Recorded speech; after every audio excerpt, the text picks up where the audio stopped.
Welcome to Kitchen Table Conversations, a series of short and shareable conversation starters for those of us who have or love and support people with a complicated and beautiful brain. Here's your host, Angela Geddes. Hi, everyone, and welcome to another edition of Kitchen Table Conversations. Thanks so much for tuning in today.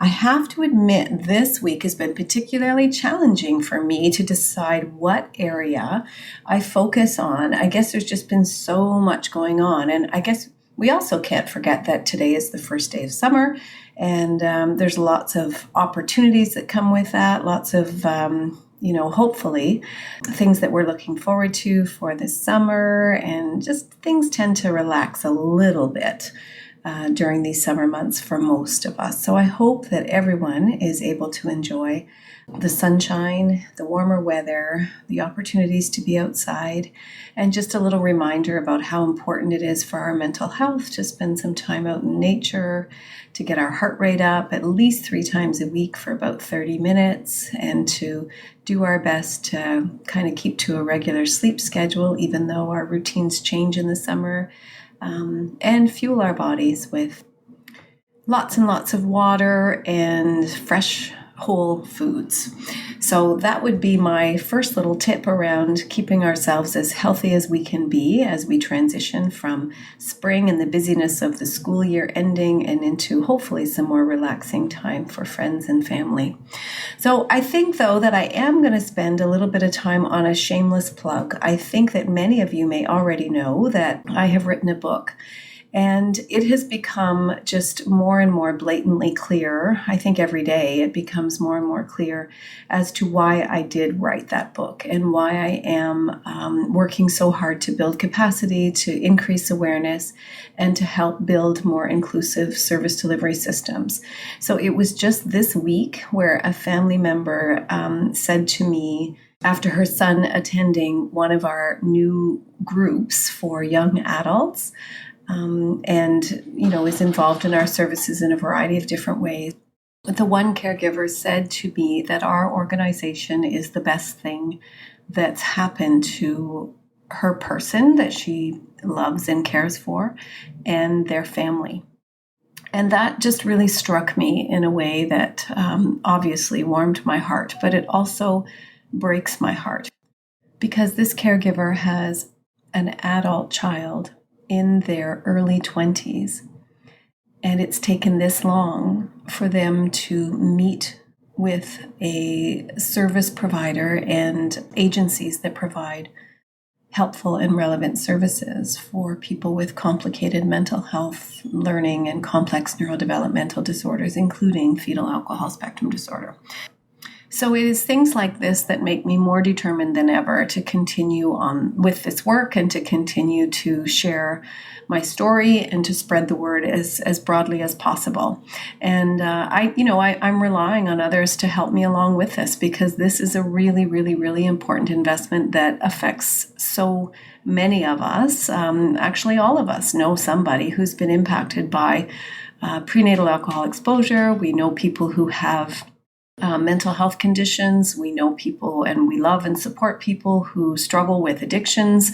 And we know and love people who struggle with complex neurodevelopmental disorders, including autism spectrum disorder, Tourette, cerebral palsy, and certainly FASD. And a lot of these conditions are connected to prenatal exposures, including alcohol. So this is something that we all can do, and I will continue to encourage everyone because I do believe that it's up to all of us to support healthy communities and certainly to support healthy pregnancies.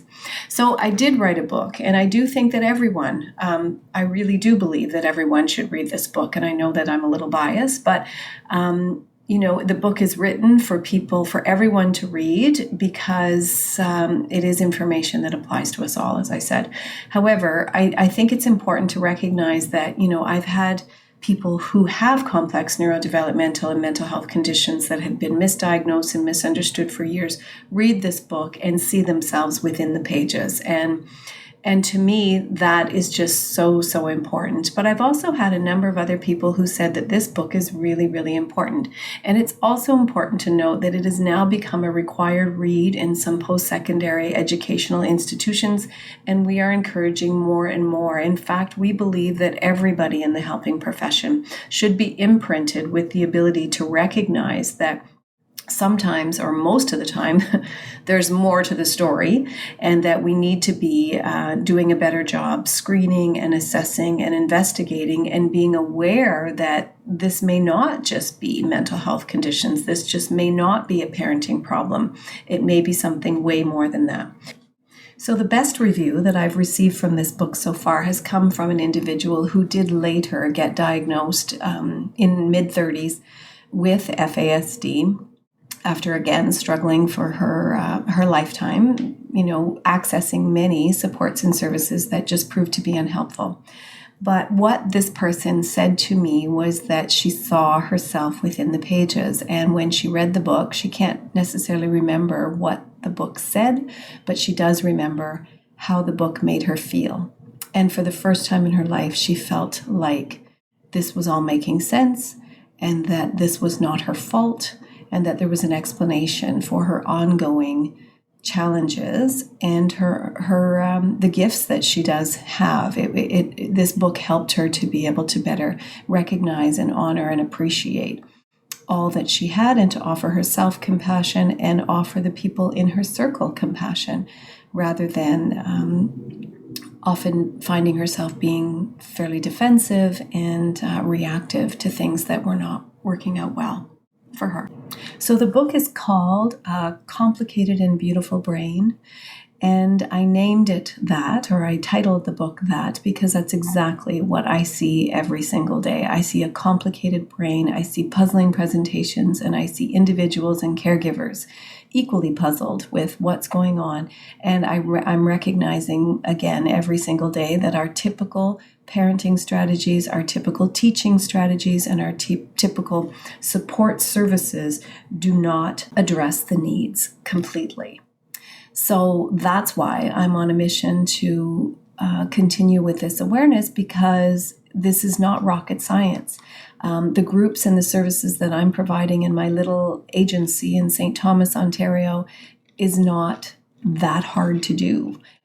We just need to do things a little bit differently. So happy to be doing the work that I'm doing, happy to be able to provide training. Check out my website for training opportunities specifically for social workers and for frontline practitioners who will be better positioned to screen and identify and to support people in a really good way, even without a diagnosis, but certainly we can contribute to the assessment process that will eventually lead to an accurate diagnosis.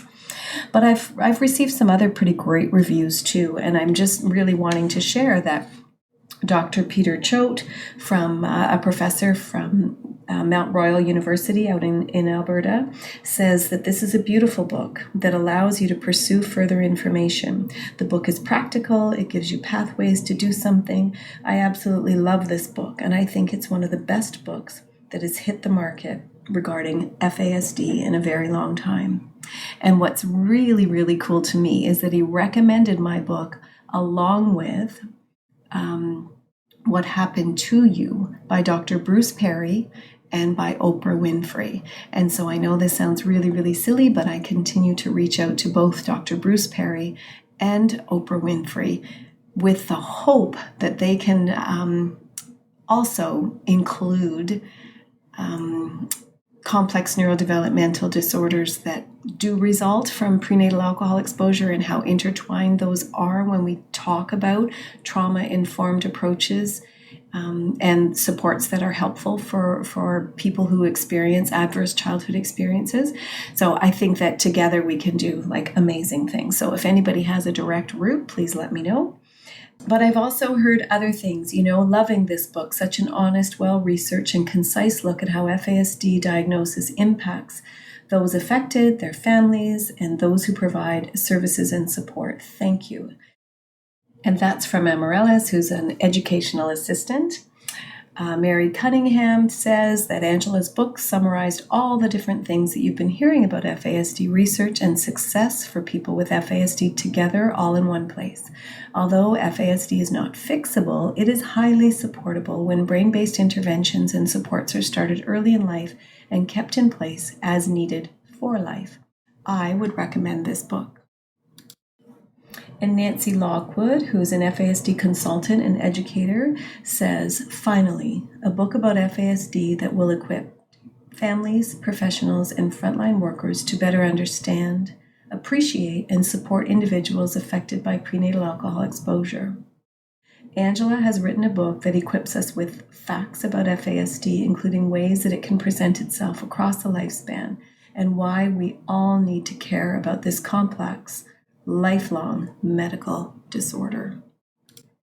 And Jeff Noble states, if only this book had existed when I started my FASD journey. Angela has put together the information in such a way that it is not only understandable, but it's very actionable.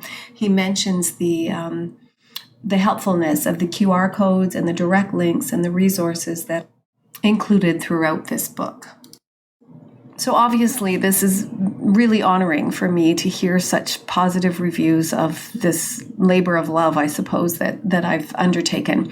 But again, this is a shameless plug, but it's really not about me. This is about the people that I support every single day.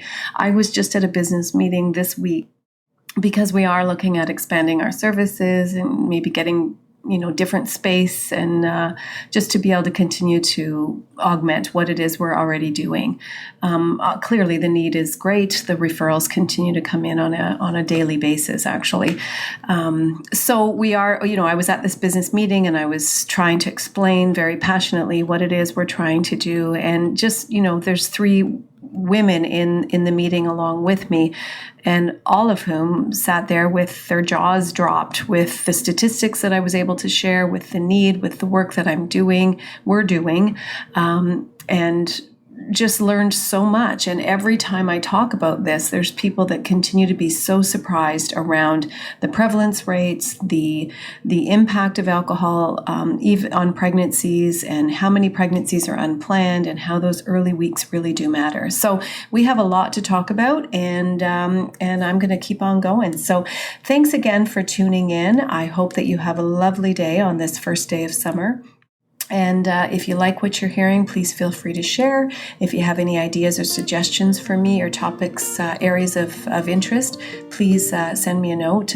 You can reach me directly through my website. So again, with many thanks, Angela.